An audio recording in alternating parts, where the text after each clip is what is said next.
गोदिया में लाले राजा की धर्म जल मिली फल होई बहाले राजा भोले बाबा दिए गोदिया में लाले राजा।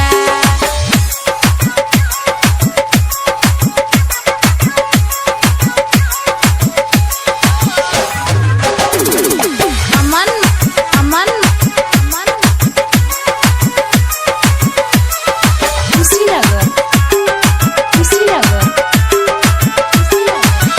जाई जाई जाई दुगो कांवर ले आई जी बाबा की जाके ध्यान से हाजिरी लगाई जी हाजिरी लगाई जी हाजिरी लगाई जी ओ जाई जाई जाई दुगो कांवर ले आई जी बाबा की जाके ध्यान से हाजिरी लगाई जी। बाबा कितना की उड़ाई दिले हो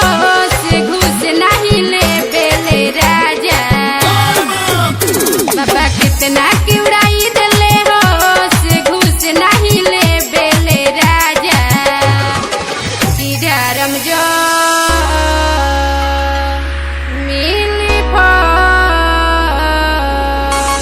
धर्म जल मिली फल होई बहाले राजा भोले बाबा दिए गोदिया में लाले राजा धर्म जल मिली फल होई बहाले राजा भोले बाबा दिए गोदिया में लाले राजा।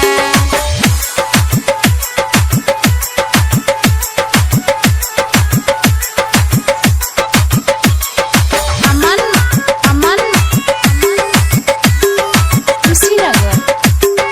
कुशीनगर टोला महला जाते बाटे होले पीट हो हमनी के न जाइल जाइतो लागी नहीं नीक हो लागी नहीं नीक हो लागी नहीं नीक हो टोला महला जाते बाटे होले पीट हो हमनी के न जाइल जाइतो लागी नहीं नीक हो। आसू पर मोर के लिखा